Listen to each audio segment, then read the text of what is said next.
Welcome back, everybody. I apologize for the delay, getting started a few minutes early, or a few minutes late. It's been a day. I was just having some issues getting things connected and running, but we seem to be cooking just fine now. Raphael, Benji, the great Vanzini, Pete, appreciate you all being here. Starting off, we have got several new books to look at together. 5 minutes late, we're docking your pay. That's fair this week. Chris, what's up, dude? It has been it's been a day. I didn't know if the stream was actually going to happen or not this evening, so I'm glad we did, and I appreciate y'all being here. Matt, I appreciate that. Good to see you. Rob, good to see you. We got a few new ones to take a look at tonight. Let me check something here on the overhead camera. I had to move it. Yep, it's going to need to be adjusted. Let's see if we swing it out this way. You see what we're taking a look at here tonight? Or what we can take a look at, I should say. This should be better. I need to get my level, my little bubble level. Make sure we're straight here. If we're looking at books, I don't want things to be all skewed. I think that's going to be... Yeah, that's going to be just fine.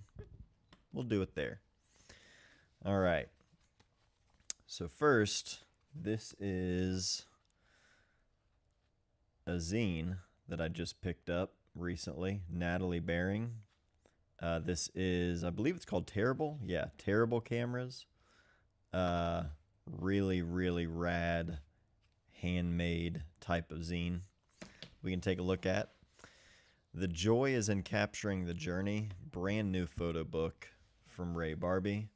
This is Ray's debut book, I guess you would say. So this is an advanced copy that Ray sent to me to check out, and we'll be doing a full video as well as interview conversation with Ray on this book very soon. So we can take a look at that, as well as Last Laughs by Elliot Erwitt.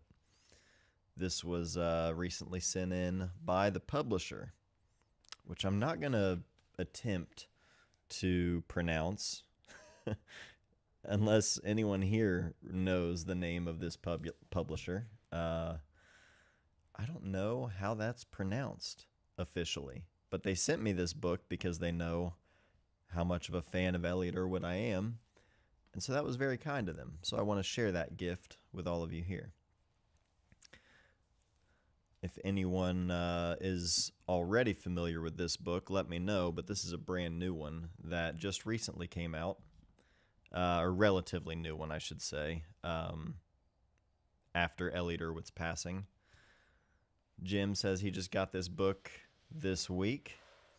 I took a brief flip through with my son, Elliot, a couple of days ago when this came in, because he was like, what is that book and what does Last Laughs mean? And so I was kind of explaining Elliot Erwitt's sense of humor, and this being a book that came out after his passing.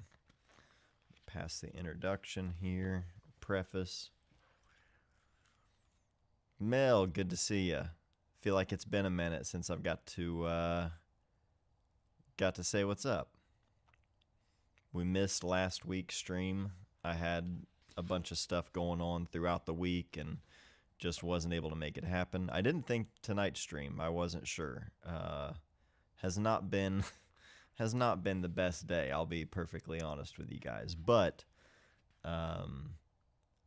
one, considering we missed the stream last week, I thought I can't really miss 2 weeks in a row. I've gotta make it happen, as well as knowing I was going to be taking a look at Last Laughs by Elliot Erwitt. That definitely did further entice me, because I just thought, all right, I need to I need to laugh. I need some humor in my life today. So, oh, right on, Mel. Well, hey, I hope you're I hope the appropriate sleep schedule is helping.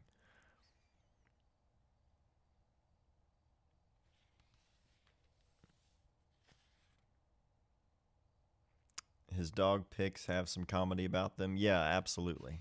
Elliot Erwitt's dog photos are definitely some of his most humorous.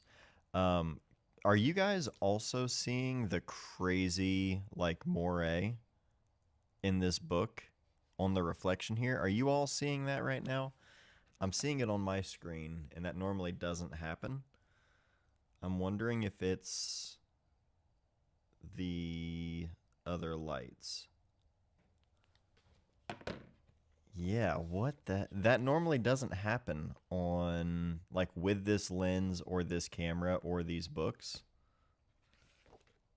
But this particular, I don't know what the combination is. I'm not using any different filter than I normally would.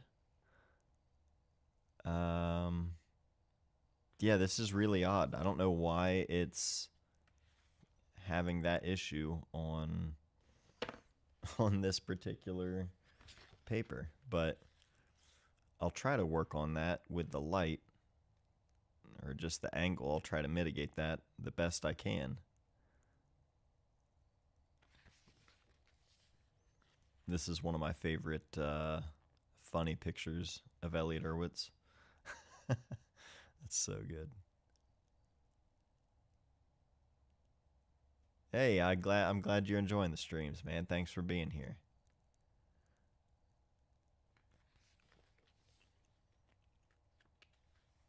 Like I said, last week I missed and I needed it. And then this week I was like, I don't know if I got it in me. It's been one of those days where uh, I tried to get a little bit of sleep earlier this evening before the stream, because I just thought I need it tonight especially, but that didn't happen. So we're here anyway. We're doing it. More A the better. You get a point for the dad joke. I'll give you that. Yeah, I don't know what the moray is. Let me grab another. This is like really. Yeah, none on these pages. None, not getting any there. It's something to do with this, because that's the first time I've ever noticed that on stream, and I'm usually trying to like keep a close eye on stuff like that for reflections, things like that. I don't know what's going on, guys. We're gonna run it. Yeah, it's got to be some type of coating on the paper is just not chilling with this light and this camera, I guess. Yeah. It doesn't look any more glossy than usual, but yeah, it's definitely something there. It's just weird. Tim, what's up, dude? Chelsea, good to see you. Thanks for being here. Mel, I need to look more into Elliot Erwitt books. I only have Paris. I don't think I even have that book. I've got a lot of Elliot Erwitt books, but Paris isn't one of them. Um, Dogs is like the go-to because it's so funny, but personal best and personal exposures are great. Really, I mean, I'm not the person to ask because I like most of them, but it's tough though, because like some Elliot Erwitt books, I feel like I have. There have got to be a decent amount of photos of Elliot Erwitt's that I have in like 3 or 4 books at this point. You know what I mean? It's like there's when someone has been around that long, and they have such a long and lengthy career. I showed these photos to Elliot, my son Elliot, and he was like, "Yeah, I can relate to that." With his younger brother and his older sister with developmental disabilities, intellectual disability, the screaming matches between his older sister and his younger brother. Elliot's normally in the middle, just covering his ears. Uh, but yeah, it's someone who's been around this long, a career this long, and that many books. You're bound to have some like repeat photos. Like there are plenty of photos of Elliot Erwitz that I've seen already just through this book. This being one of them. This is also possibly this pairing is in another book. I know this photo is. And I'm pretty sure I've seen this one. I feel like I would have had to have seen these two together. Um, but yeah. Greg, what's up? Good to see you. Not liking the gutter on the double spread.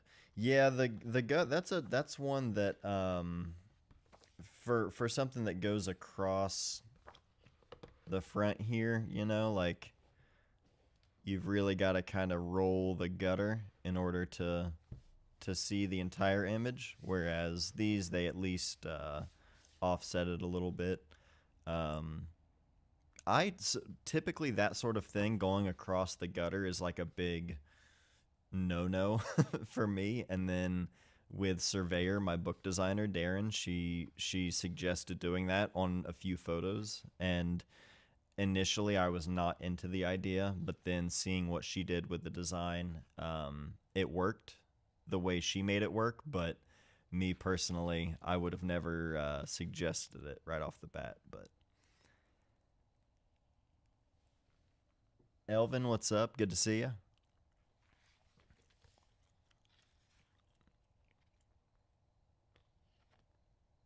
Yeah, man, there's certain photos that Moray just goes crazy.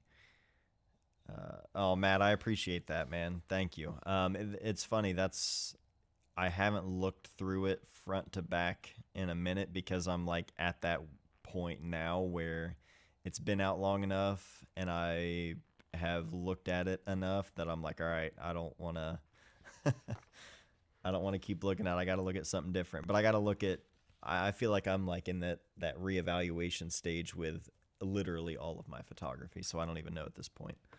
This has got to be one of my favorites. I can't just skim past this one without pointing it out. I feel like I have anytime I have covered an Elliot Erwitt book in a video, I probably always make sure this shot is somewhere in there, but that's just so good. I love that one.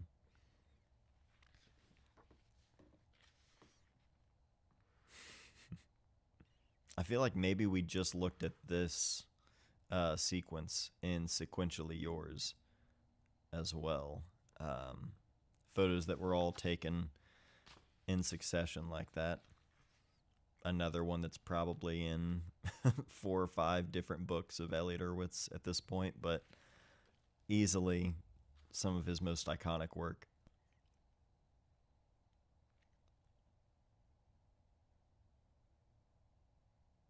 Yeah, I do like Chelsea. I see what you're saying. I do like how some of the diptychs and even the triptychs are kind of like, yeah, just breaking it up that way a little bit.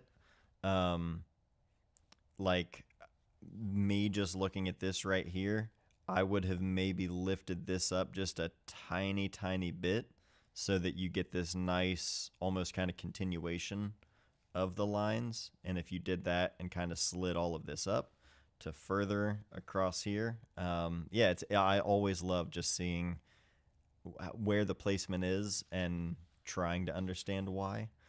Um, but I'm not a book designer. That's something I want to improve at myself. But oh, I appreciate that, Matt. It's funny because I see I have been doing this for so long. The YouTube channel turned 11 this month, which doesn't make sense to me. And uh, I've gotten to the point where I've grown tired of hearing myself talk. Like many years over now, I've grown tired of hearing myself talk, but it's only getting harder and harder, I think, for me to, I guess, judge what's what's worth sharing and what's not, and then hearing my own voice on top of it. Yeah, it's, I don't know. There's something about it where I don't know. I convince myself that that's enough.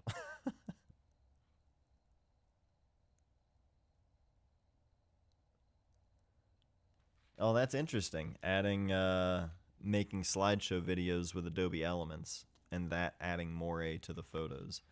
See, that's the side of like the digital files and the way digital files work and interact and the way things get compressed. That's the kind of stuff that I'm like, I don't know enough about how that works, that I don't know, when it doesn't make sense to me. Whereas if I had issues on some film, being able to troubleshoot like what went wrong in the development process, that might be even easier.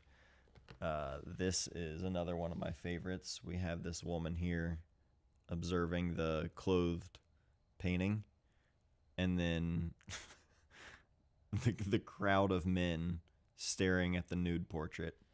Like, it's literally that simple, that sort of just instantly accessible humor that I love about his work. You know what I mean? You don't need to have a ton written up about it. You don't need further context. Everything is right here. And that's just so good. And Elliot Erwitt talking about, like, he didn't set out to make funny pictures, but people tell him that his pictures are funny. Um, that just comes out in the person. You know what I mean? Like, that's the kind of stuff you can't teach or study necessarily. I think it just, yeah, it comes out of the people, you know, or it comes out, those traits of the people, it comes out in the work. The posture matching that. It's so good. This one here, the framing. Move my microphone one sec.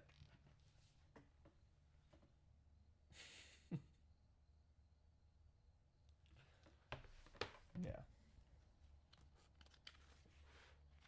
The lack of pretentiousness or, you know, taking himself too serious.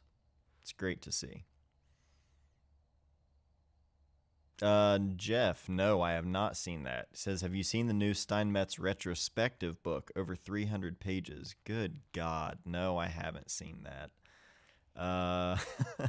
I'm sure that will have to be picked up, though, because I've skipped out on a few recent-ish Steinmetz books. Not necessarily skipped out. A couple of them I just didn't have the means to buy when it came out. Just bad timing, you know, financially, I guess. But there have been other ones where I'm like, maybe not this one. Maybe I'll hold out for the next one. And a retrospective, though, and a book of that size, I feel like that's gotta be a pickup. Oh yeah, that art museum shot with the men staring at the nude looks like a black and white Wes Anderson still. Yeah, very direct, flat, straight on, sort of running parallel with the wall there for sure.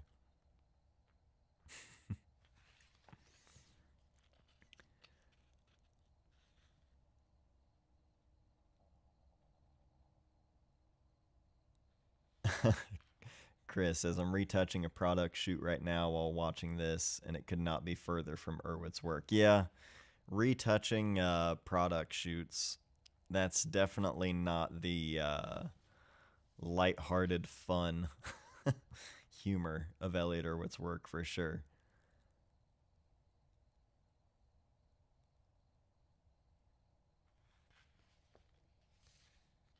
Hey, Mel, good to see you. Good to hear from you. Take care. Glad to hear, or at least I hope to hear, that's working out for you. I need something for my ADHD. I was just talking about that the other day. This is another one. I showed this one to my son Elliot, and his response was just, "Bro." That's all he said to this one.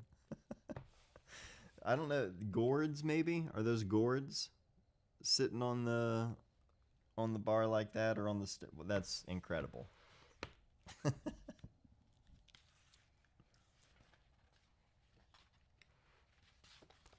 People's butts, people nude. I don't know. YouTube is weird. I'm gonna skip past that. Elliot Irvin's got a couple spreads, no pun intended, from the nudist beaches in some of his work. I think I've got, yeah, Elliot Irwin on the beach. There's a whole book, not just nude beaches, but different time, you know.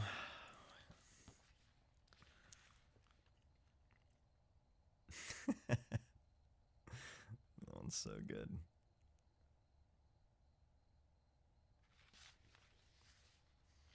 This one, it's interesting. Like some of the photos in the book, necessarily like last laughs. I don't necessarily know anything about this particular photo that has to do with humor, but it's always been one of my favorites. In Sequentially Yours, there is sort of like the lead up to this shot, or maybe it's photos. I think it's the lead up to this one. I think it ends with this one. Let me grab that one real quick. We just looked at it not too long ago on stream, but I really want to show that specific example because I always loved it. Yeah, just in quickly flipping through here, there it was. I'm already seeing several photos that were in this book. So that's the thing. You buy a lot of books from one person. If they've been around long enough, you're going to get a lot of repeats. What's up, Brian? Thanks for being here. So we've got this shot right here, like from the passenger seat, clearly. Both of these, and then to that one. So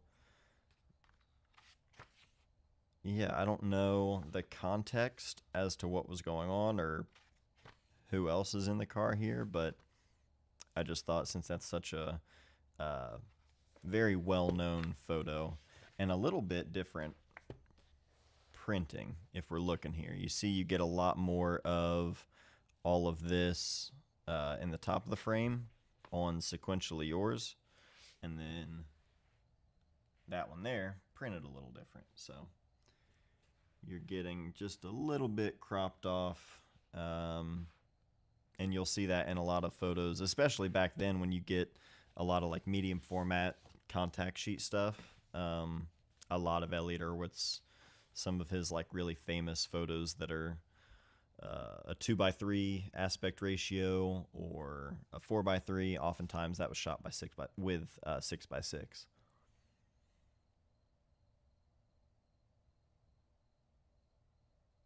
I believe this is following the Union Pacific Railroad across Wyoming. Oh, amazing. Yeah, out the back window of the car, exactly. So you can see that. You could see more of it in the Sequentially Yours frame, and then this one they just kind of scaled it up a little bit to just really fill out top to bottom. There's another Elliot Irwit with a horse in the back of a pickup truck. Oh, I think I know which one you're talking about. I don't know which one that's in, or which book I would have seen that in, but I think I know which one you're talking about, Chelsea. Was that one back here? No, different one. This is another one of my favorites. See that one in Dogs, and well, that's the cover of Dogs. Actually, this is this is the cover of my version of Dogs that I have, and then I had a smaller version that was also called Dogs, and this was on the cover. But I gave that to my buddy Jesse years ago. Here's another one that I've always loved. The dog's photos are just so,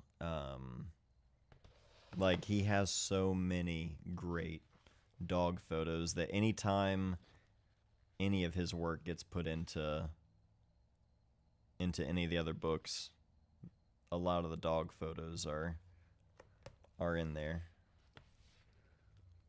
Like this one, I'm pretty sure we looked at this with Sequentially Yours as well. It's great. Fun stuff. Yeah, exactly, Greg. Well said. Yeah, the dog playing dead there. Like it's literally just the simplest, all of the humor, no words needed. It's just so simple and perfect. He's got a few like this with the dog's legs and the human legs, and then with the horse as well.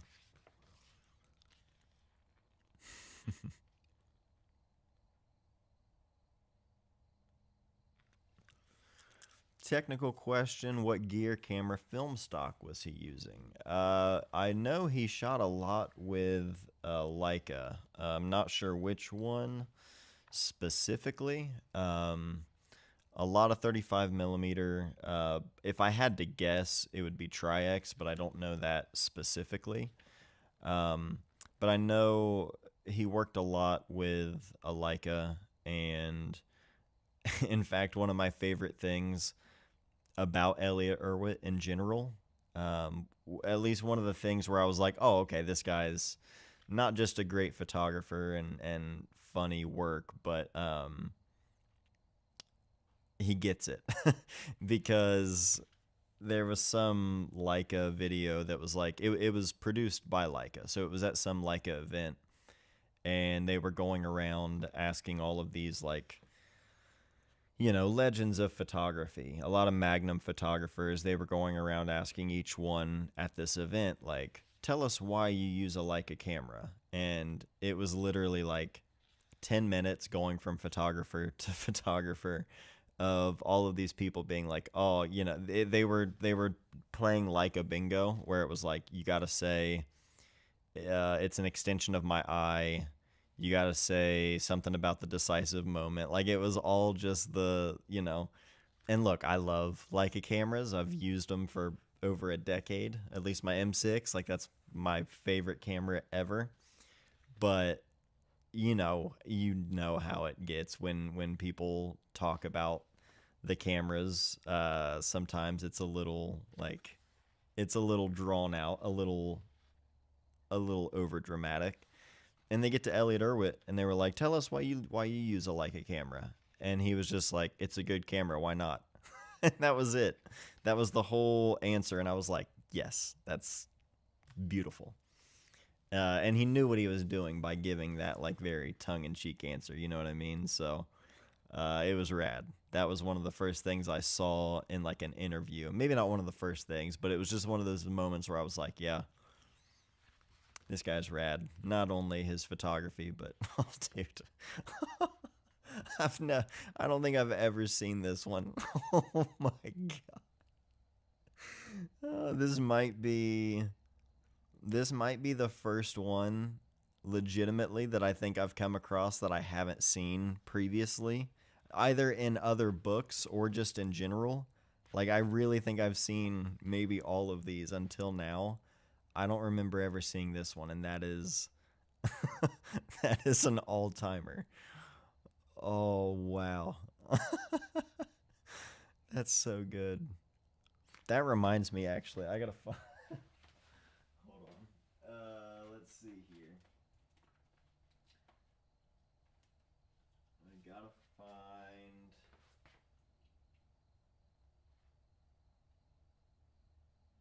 Yep. Okay. It's gonna take me a minute. My one of my best friends, Kevin. This is a zine Kevin made many years ago called Second Best. And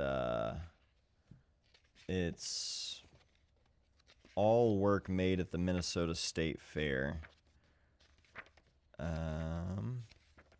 and it's great, but there's one particular spread. Yeah.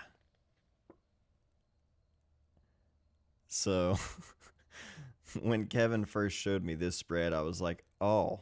He was like, yeah, I had that moment where I was like, do I do that? But it was just too spot on. This is literally the first thing. That's what popped to mind, or came to mind when I saw this spread. So shout out Kevin. I'm gonna have to share this with him later. Wow, that's amazing. That's great. Oh wow, that's a really rad follow-up right there to that. That's great.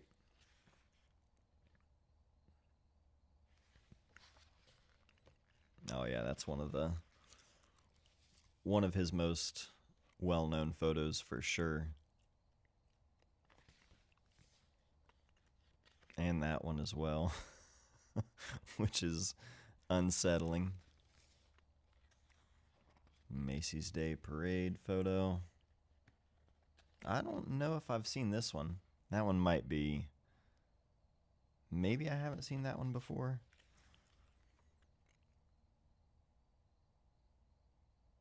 I like this one a lot. It's different. What's up, Quaid? That's cool. That's a really rad pairing. Quaid, if you're just now joining us, we're taking a look at Last Laughs by Elliot Erwitt. It's like a chimpanzee hand, I'm pretty sure. So I don't know what's happening there. Yeah, I haven't seen either of these either.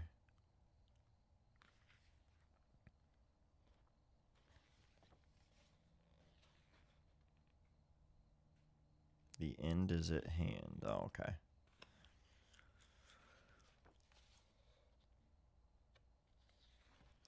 Nadav from New Zealand. Hey, thanks for being here. I have no idea what time it is over there, but appreciate you joining us here this evening. And then, yeah, here's your context into the work. Chelsea, it's amazing how good these photos are individually, but then the combos are another level. Absolutely. That's what I love this cover, by the way. Yeah, pairing photos together can entirely change not only just the meaning, but yeah, the overall value and weight. All right. Let's take a look at The Joy is in Capturing the Journey by Ray Barbee. If you are just now joining us, I shared this up at the top of the stream, but this is Ray's new book. It's going to be out very soon. He sent me over this advance copy sometime in the past week. I think it was just a few days ago when it arrived. And I haven't even sat down to take a look at it yet. I've glimpsed through the first maybe quarter of the book, but I wanted to save it for the stream here. So, oh, from the future, Thursday at 1:40. Well, right on. All right. If you're not familiar with Ray, Ray is a legend in skateboarding, but he's also an incredible musician, photographer, overall just a really rad person in general. Let me adjust this light here. So the pages, it's printed on black pages, so a little bit more of a glare. I'm going to try to bring the light down a little bit. Adjusting it on my phone here, so let me see. Might just need to do it at an angle. Here, one sec.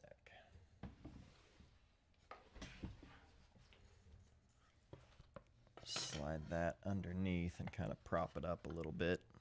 There we go. That should be better. Gregory just ordered it. Oh, right on. Ray is not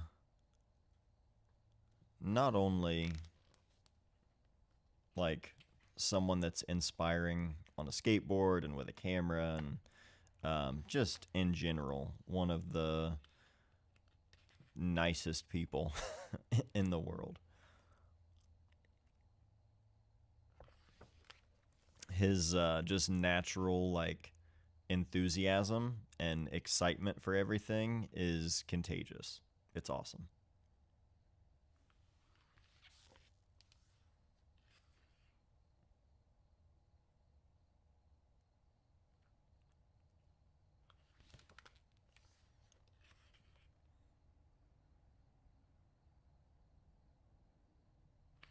Wondering if that one was with made with the X-Pan. I know Ray mostly uses his M6, but he's also done some X-Pan stuff as well. Wow.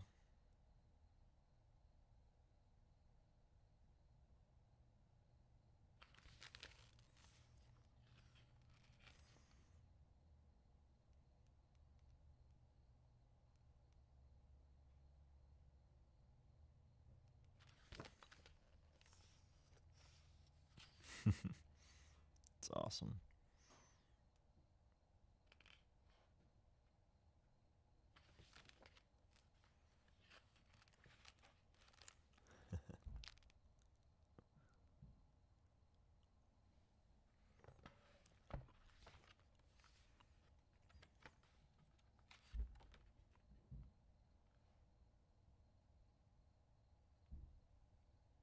How come you don't shoot an X-Pan, Matt? Well, I've tried one out. I've never owned one. My friend Phil, that owns the Darkroom Lab in San Clemente, California, he sent me his X-Pan and two or three lenses along with it, several years to try out for a month or so, and it was a lot of fun.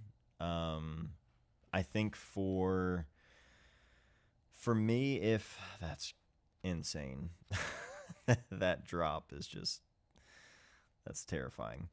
Um, I think for the cost of an X-Pan, I would need to not have. How do I word that?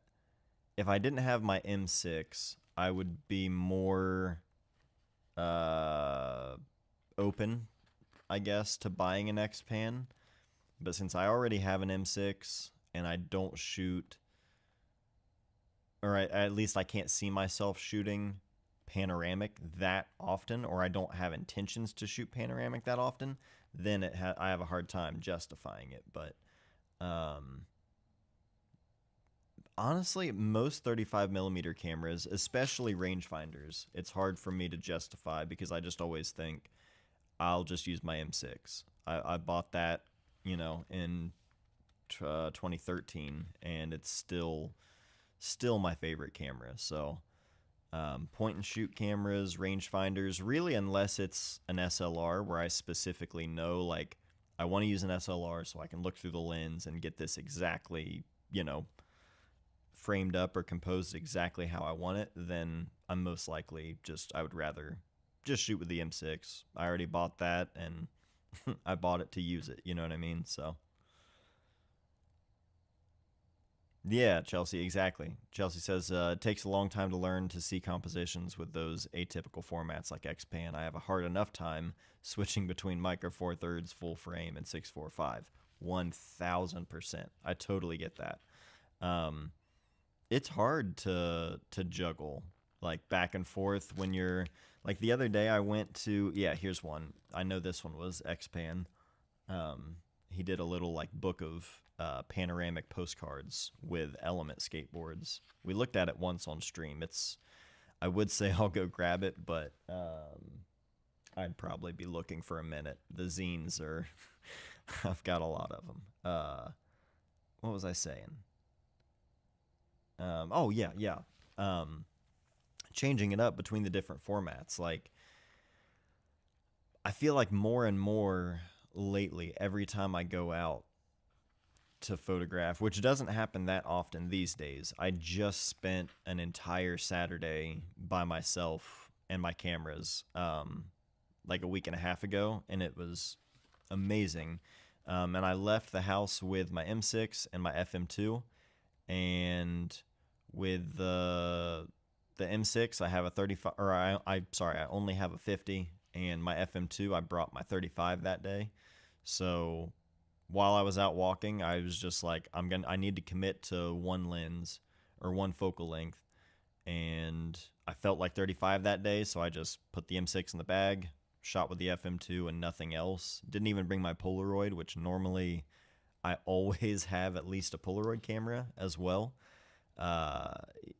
Even if I'm not mixing it up further than that, at least mix some instant film in there. But I went out with just HP5, that one lens, and my FM2, and I was like, yeah, this makes the most sense. It's definitely how I enjoy photography the most, when it's just a camera in my hand and not a camera bag with all the different options and choices and things. If I already have the camera in my hand and that's it just, I don't know. I shoot differently. I feel differently. It gets everything else out of the way. The shot several pages back with the shadows of the people on the wall reminds me of Mario Giacomelli's Priest photos. Oh, yeah. Where was it?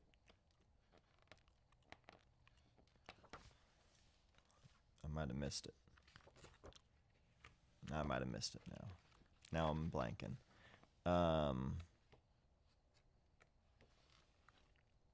don't know which one you were talking about. I feel like I'm still struggling with my QL19, and I'm getting the frame to look right. Like it still feels off when I get the scans back. That I think I get with like when you're getting used to a rangefinder. Oh, it was a ways back. Okay, cool. Right on. Yeah, when you're getting used to a rangefinder, like that parallax compensation in general, or just in general, not seeing what the lens is seeing. Every time you develop the film, there is something about that where it's like there is just a little bit of surprise. But you'll get used to it the more and more you use it. Seth says that's one reason I love fixed lens cameras, just one lens. Yeah, absolutely. The X100 series I've always loved for that reason. And I was talking about it with my friend Josh Cheney recently, and we were talking about using a digital camera and using a film camera, and why it matters so much to us, when at the end of the day, like, it doesn't really matter, and it doesn't really matter to us when we're viewing other photographers' work, so why do we care? And he was like, I've never gone on a walk with my digital camera and came home feeling good. I've only come home feeling worse. And every time I go for a walk with one of my film cameras, I just come home feeling better. And we were talking about it, and I was like, I've never thought that, but that there is something, I don't know, there is something about that where, like, that makes sense to me. Maybe it's the fact that we're holding on to the hope of maybe we went out and shot something today that might be something. It might be, worth looking at. Whereas with a digital camera, at least we can be met with that immediate either approval or disapproval of the work. So it can leave you feeling a little, I don't know, a little empty at times when you come home, when you already know, or at least you think you know, whether you got it or not. I don't know if that makes sense. Vince, sorry about that. We are taking a look at The Joy is in Capturing the Journey by Ray Barbee. This is Ray's brand new photo book. These 3/4 Gutter spreads work best, just like your surveyor book. Oh yeah, I appreciate that. I see what you mean though. Being able to offset it just a little bit and not right in the center. I think that's what you're saying. I get that.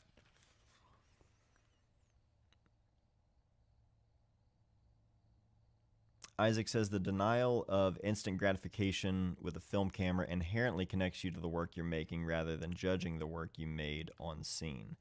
Yeah, exactly. I think that sums it up perfectly. There is that sort of like, at least for me personally, when I'm looking at the work, whether it be on screen, like on my MacBook, or just on the back of the camera, there is something about it where if I look at it too soon, right away, it's it's it's more likely to detach me from it a little bit, you know? Like when I was working on Surveyor, I didn't develop any of the film for about 6 to 8 months. It was somewhere in that window. And I'm really glad I trusted my gut to go that route because I didn't want to develop the film 1 month in and go, what am I doing? This is stupid. This isn't going to work. This isn't going to be anything, yada, yada, yada, whatever. Because that's just how I talk to myself. Like it's the worst. I discredit and I count myself out too quickly, and I hadn't thought about it in that way, about that feeling of like coming home from a walk. And when I come home with several rolls of film exposed, even if I know, like even if I'm thinking there might not be anything here, I might not get anything, there's just that little bit of hope that like it keeps you going as opposed to, getting home being like, well, everything looks like shit on the back of the camera, so I think I just wasted my afternoon. um, yeah, I think, again, not about what's better or worse or what's the right way, but I think for uh, some people, yeah, I think it would make a difference into just getting from, point A to point B. Vincent Perry, what's up, brother? Good to see you. Have you watched the modern Dune films? If so, have you had a look at the BTS book? No, I actually haven't seen any of the Dune films. Um, I feel like there was another one that I saw recently. There was some behind the scenes photos involved, and the photos looked amazing, but I hadn't seen the photo, or I hadn't seen the movie. I can't remember which one that was. But yeah, I still haven't seen any of Dune. Oh, rad. Oh, nice. Surprises in the book. I hadn't even seen these.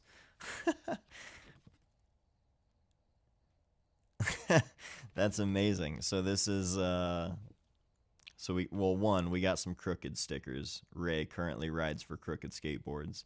So that's rad. Skateboarders love stickers. But also this Ray Barbie postcard. It says, "Hey Matt, hope you dig the book. This is a postcard Pal Peralta made when I was an AM." That's wild. So the postcard from 1988, it says right there on the copyright.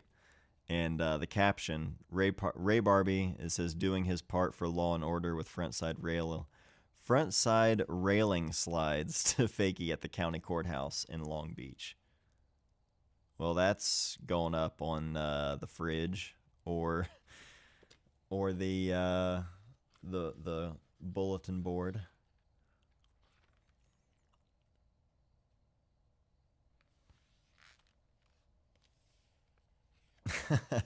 Greg, I totally get that. It is always getting your film back.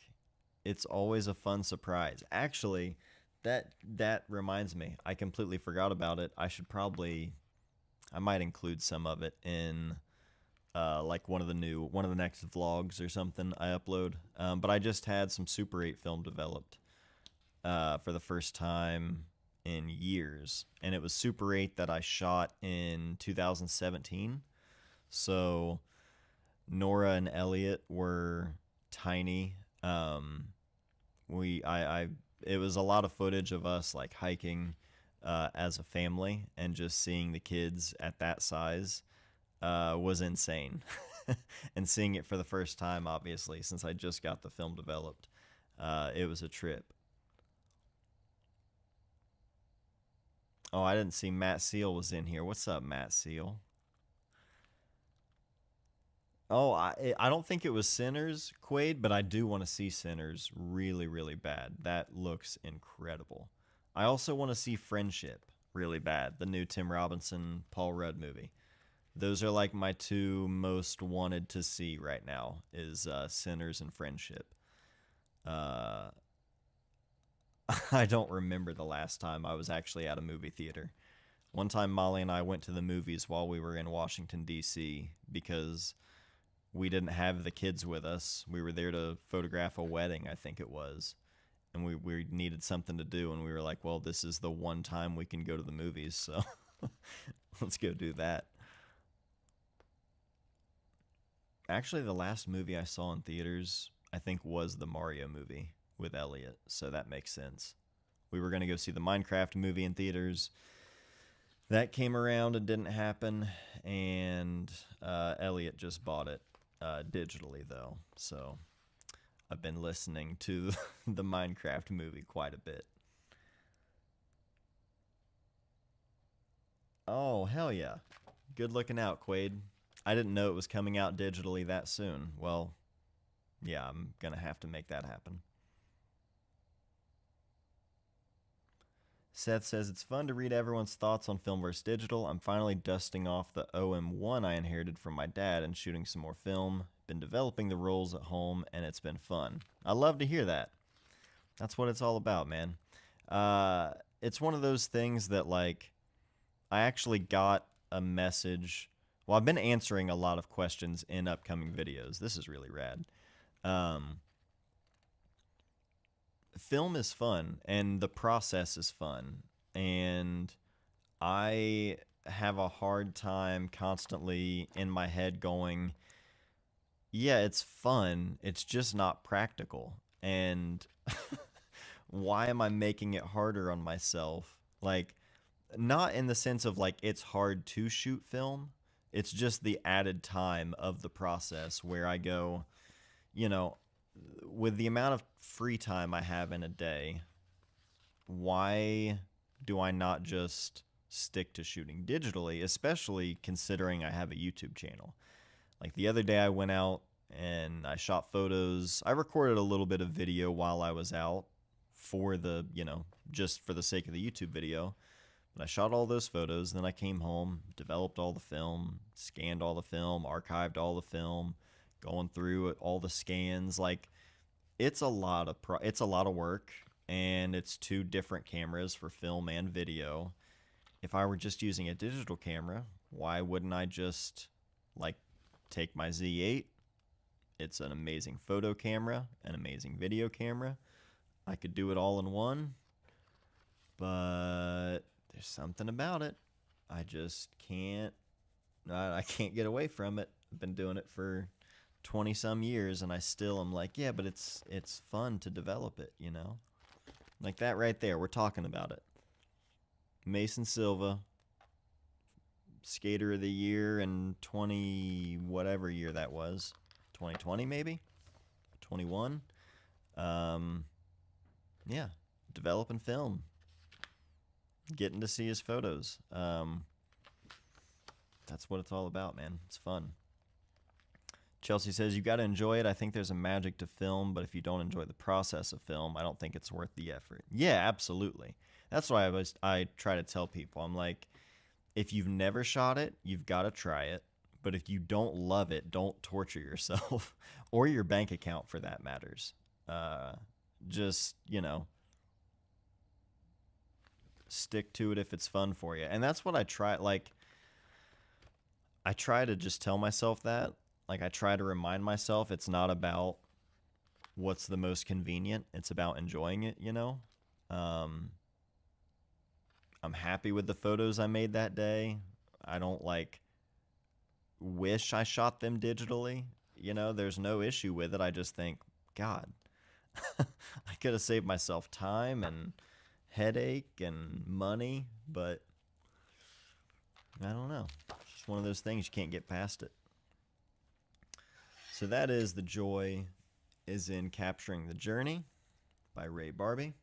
It's funny, bring it all full circle. That's how I met Ray, believe it or not.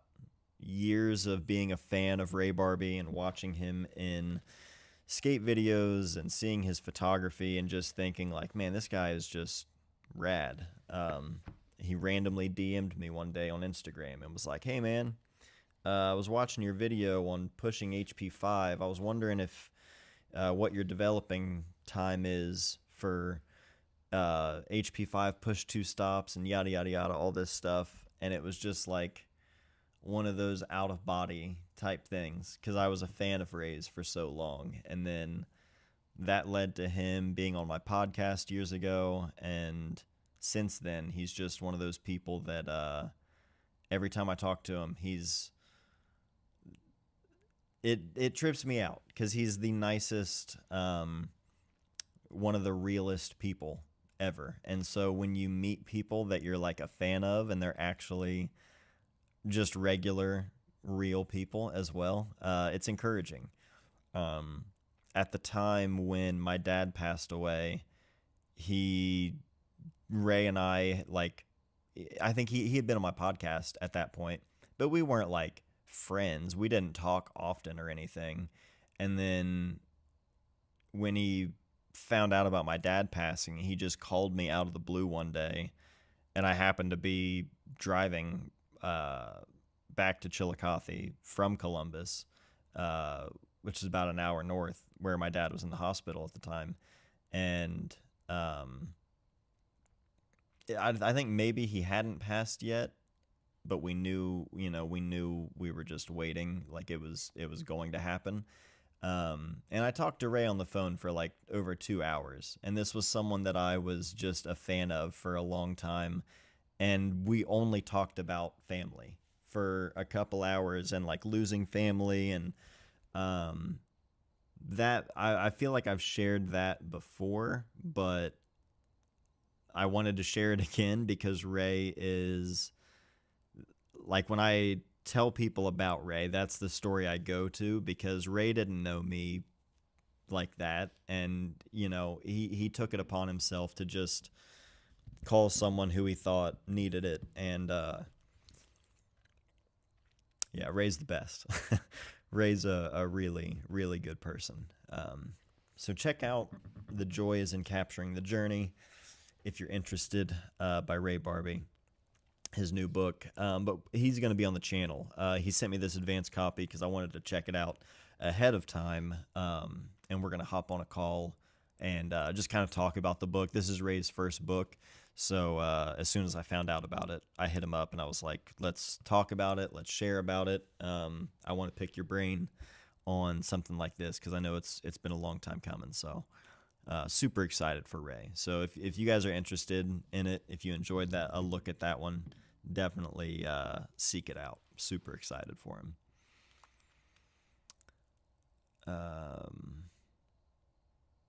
Shooting film became my release for the everyday world that I had to deal with 9 years ago. Every time I developed a role, it was fulfilling for me. Yeah, exactly. That's the thing.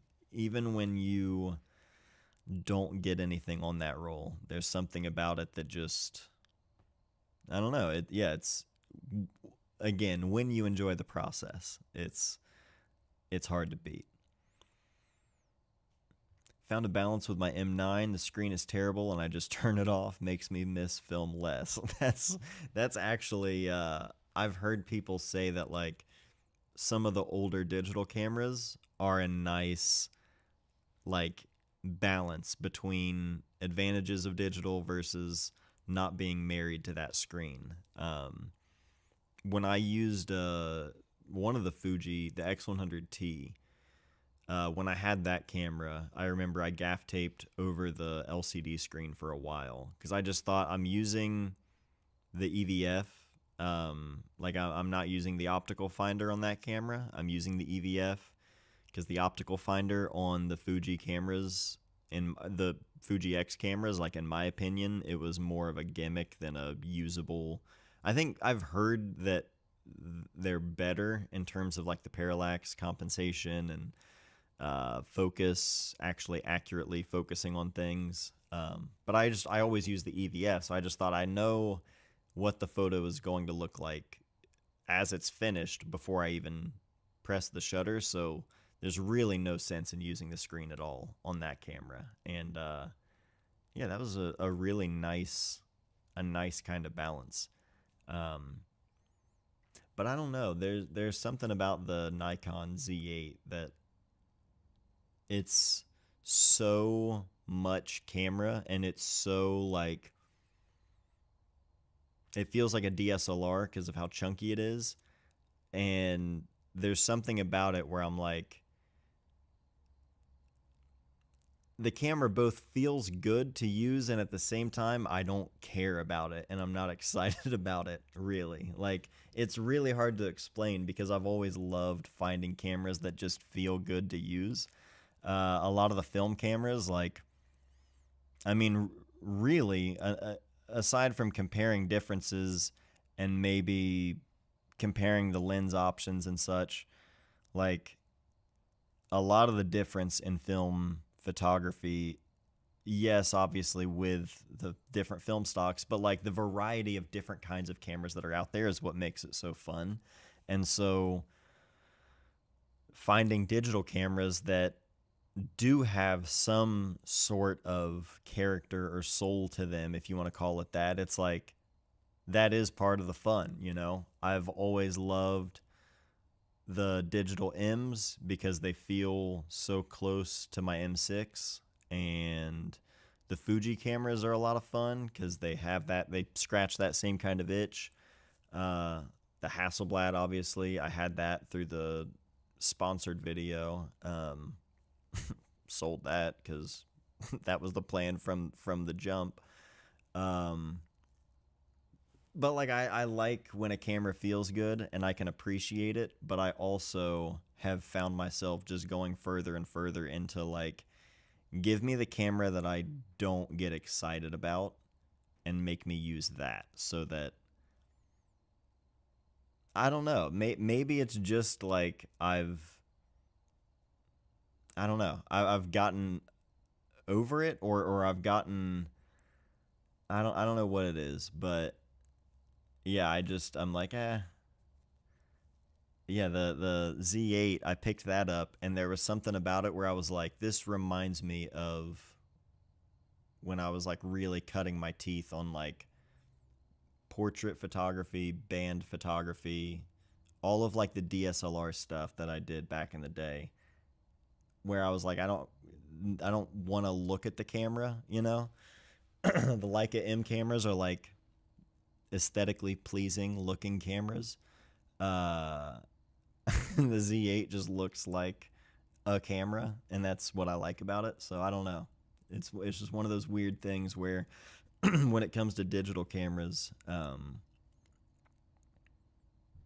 it's hard to get excited about some of them, but I also am in that stage where I'm like, I don't really want to get excited about my camera. I'm kind of done with that. I just kind of want to take photos and like be excited about the photos. But I don't know. I mean, I always have been, I guess.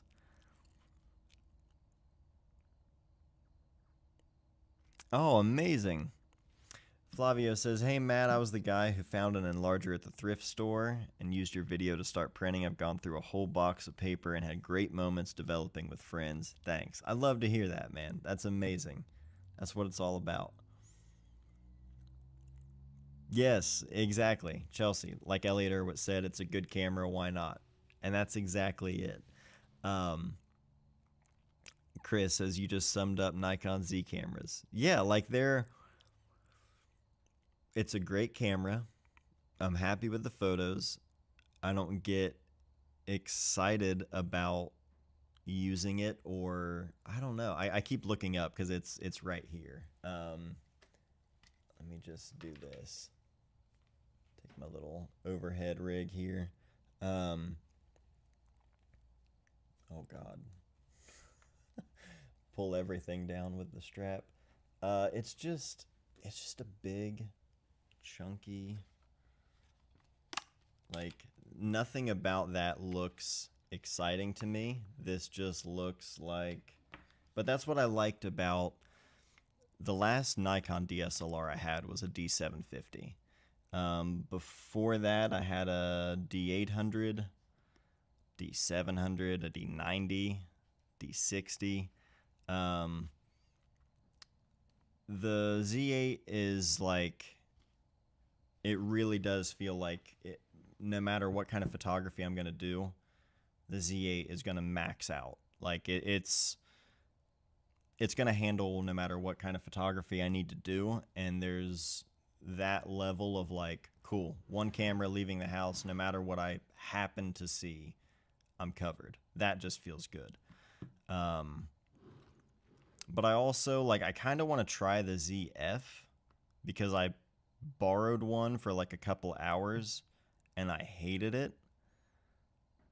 I think I need to give it a more fair shot, because I do think it's a nice, it could be a nice in between.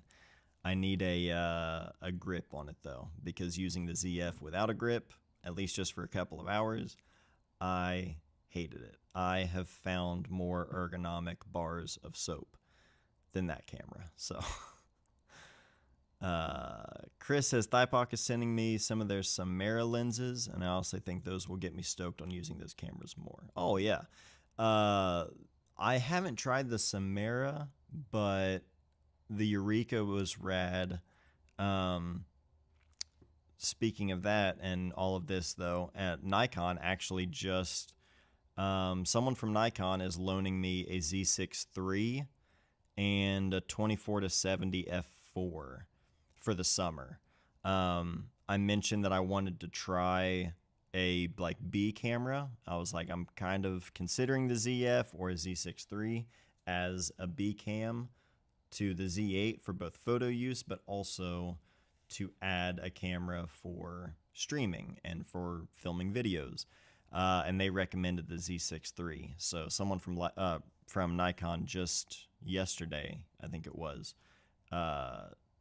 sent over the agreement, basically just said, you know, here's the timeline that you can use it and try it out. So I'm super excited to try that out. I thought that was rad that they were like, yeah, we can send it to you. Someone from Nikon said that they had subscribed to the channel, which is really cool.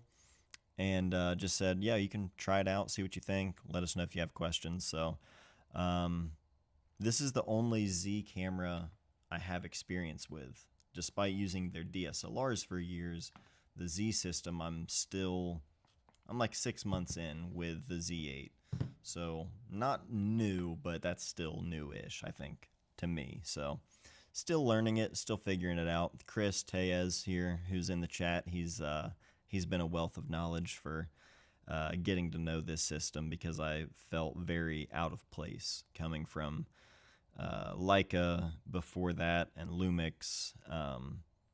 Tried most of the brands out there in the digital space, at least.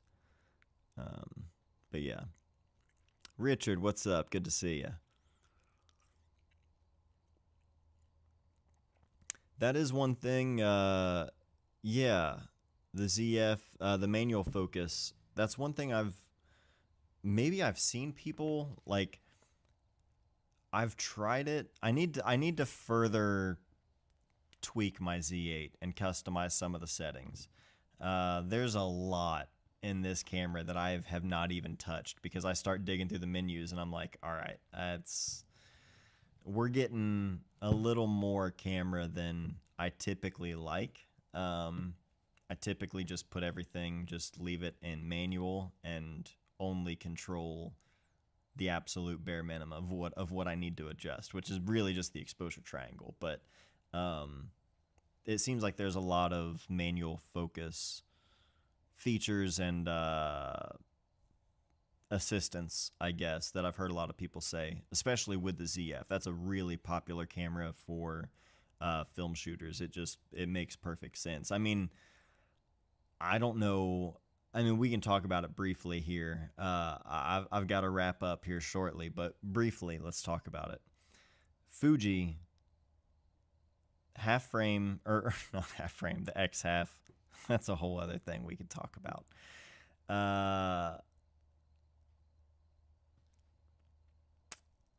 They're very much in the camp of like, we don't need to make full frame because we've got GFX, so we've got crop sensor and medium format. It's totally fine. Like, sensor size doesn't matter. It's not about whatever. But the amount of people who have glass that they want to adapt digitally, and they could do it and get that full frame equivalent of their lens, all of the Leica lenses that I've had over the years, and when I was using Fuji cameras professionally for like weddings and things like that, I would often want to adapt my manual lenses, whether it be for my M6 or even my old Minolta glass. I would love adapting, and not getting that equivalent because it was always a crop sensor just drove me nuts. And I get that their whole thing, like their whole system is APS-C, and then they've got the medium format, but like, it seems like that Nikon ZF was exactly what a lot of Fuji shooters have been asking for.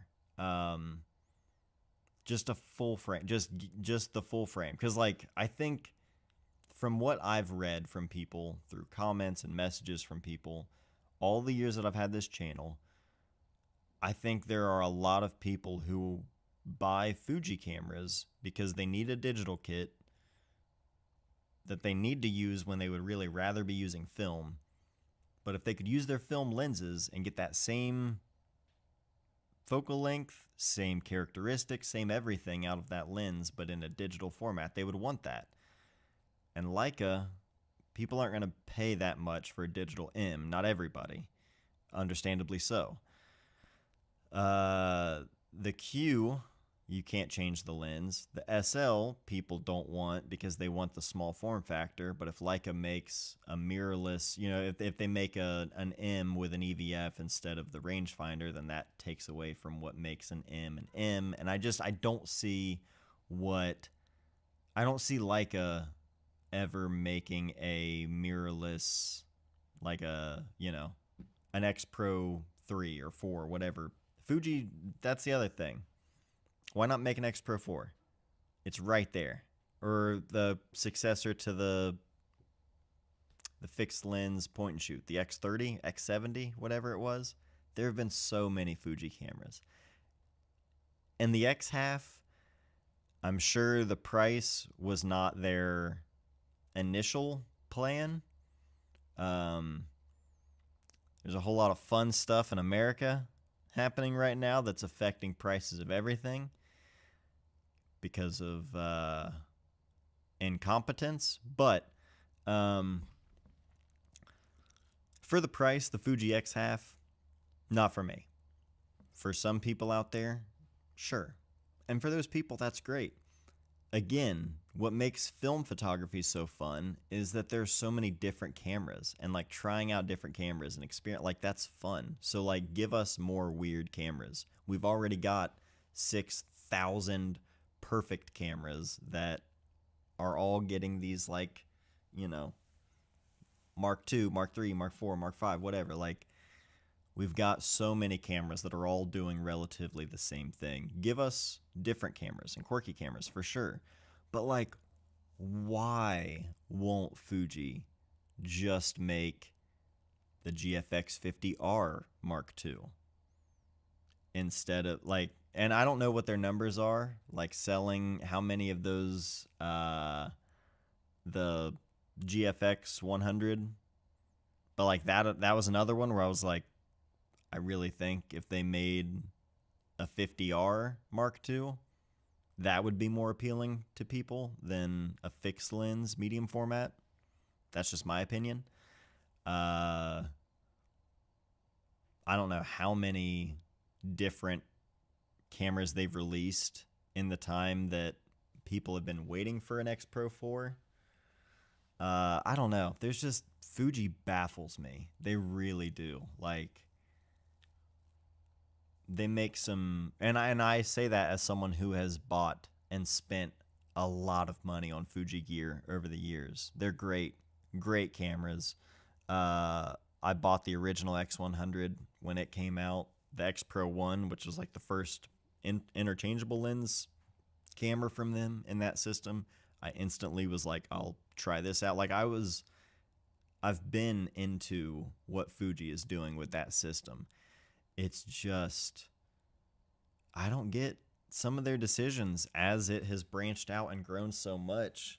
I feel like there's such a like diehard Fuji demographic where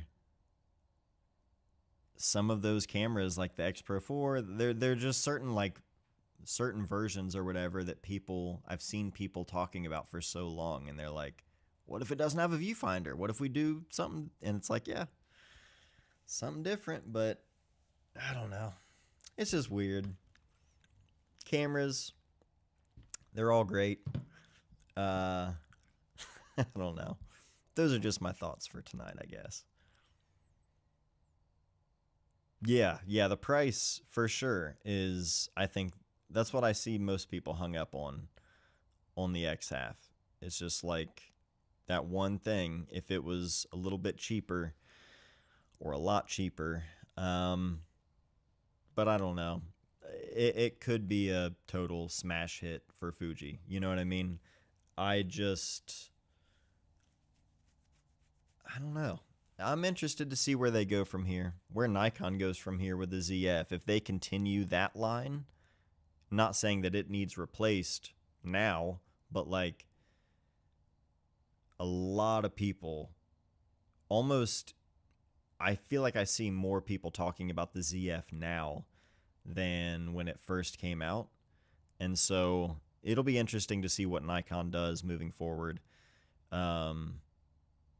I also, the Voigtlander Z mount, like they make native Z mount glass that I haven't tried yet, but I've always loved Voigtlander lenses on the M mount. So I am very curious about also trying that out on the Z system at some point. Rakesh, good to see you. Oh yeah, I just now saw that. Wish Voigtlander had gone digital, had great fun with their Besses and such. Wouldn't that be cool to see? Like some of these other brands that either never went digital or just brands that haven't been around for a while. Be interesting to see. Like a modern Contax or something. Really dug the Larry Towell book from last stream. Got any others that you have seen from his book, The World from My Front Porch? Actually, no. The Mennonites is the only Larry Towell book that I have, so I'll have to look that one up. Yeah, if Epson, like a modern, what was it, the RD1? Yeah, that'd be wild. Yeah, there's Minolta. If Minolta was still doing things, that'd be sick. That was how I started, so I'd probably be down.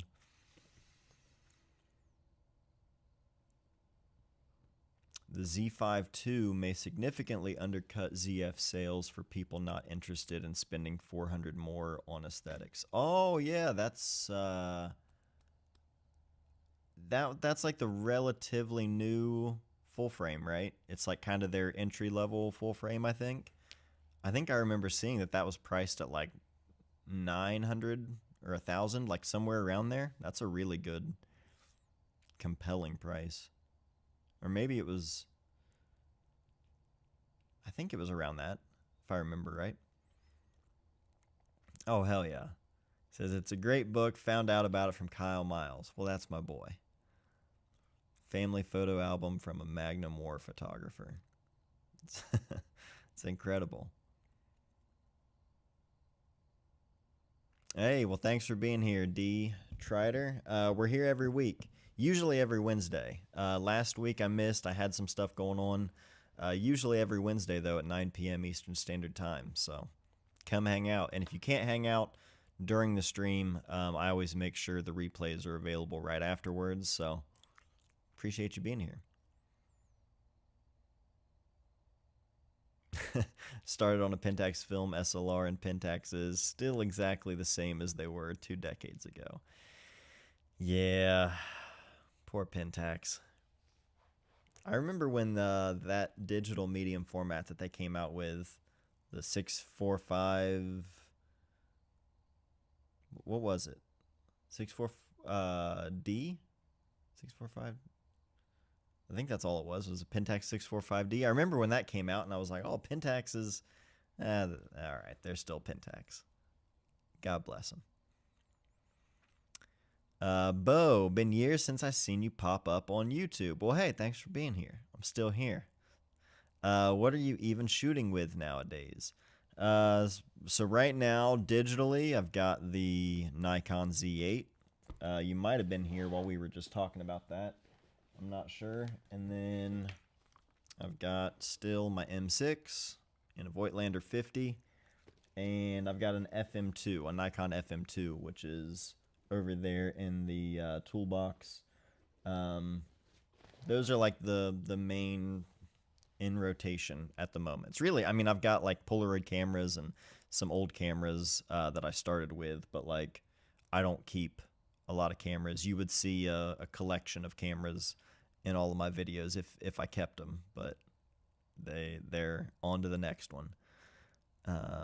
It's the ZF sensor and AI focus system with the Z6 ergonomics for 1600. Oh, okay. Gotcha. That might have been what I seen. With the original Z5 is now only $1,000. Yeah, that's really good. Saw this come through from someone else's question earlier, but have you shot Ilford's new Kentmere 200? You know what?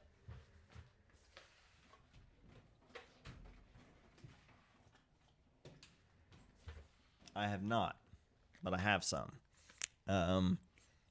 Kentmere, the lovely folks at Ilford, slash Kentmere, I guess, they emailed me and said that they were coming out with Kentmere 200 and asked if I was interested in trying some out.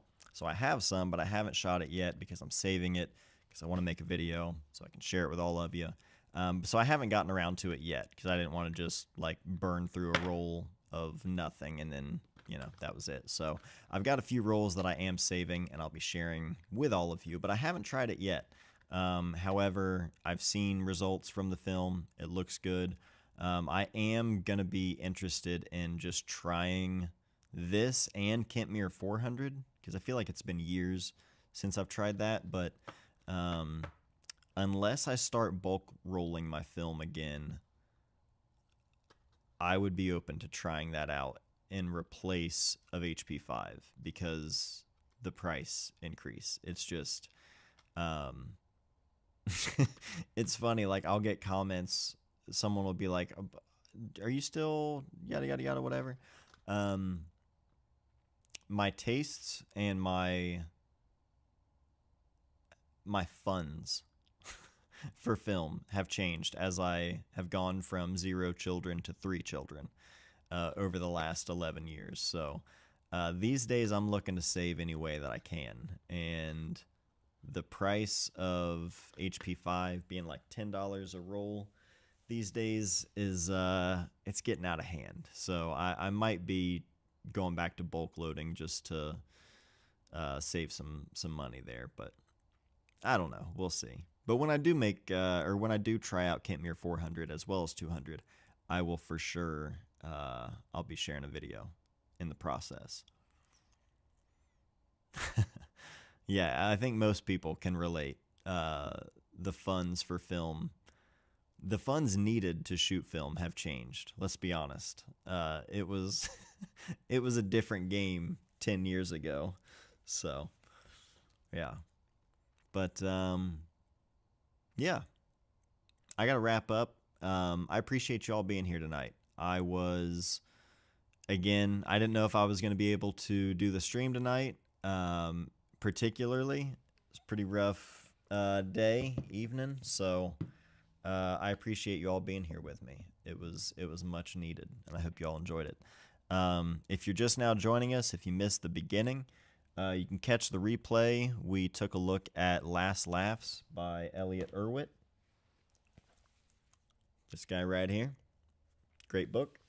And we took a look at The Joy is in Capturing the Journey by Ray Barbee. So if you're interested in either of those, make sure you check the replay on the stream. Aside from that, though, if you have any other questions or stuff you want to talk about, questions for next stream or books you want to look at on next stream, anything at all, just let me know. Shoot me a message, email, get a hold of me however you need to. But that's it. I'll talk to you guys next week. Thank you all so much for being here. Love you all. Enjoy the rest of your week. And yeah, June is in a few days. Crazy.